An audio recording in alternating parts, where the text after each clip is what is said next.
It's very important for us na mga followers of Christ na magkaroon tayo ng pagtitipon-tipon sa isa't isa. Whether sa church or somewhere else na kayo ang magkakasamang mga pagkakapatid kay Kristo. And I thank God for the community na binigay niya sa akin sa church through youth ministry and through Roblox.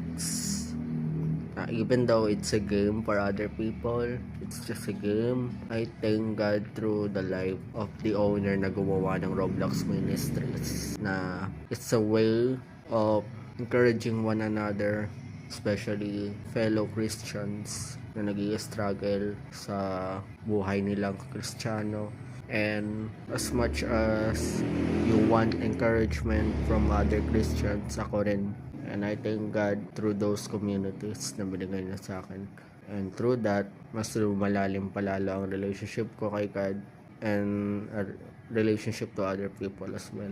Kaya kung wala ka mga community na pinupuntahan, I recommend you to go to a Bible teaching churches and also sa Roblox Ministries. God bless po sa inyo.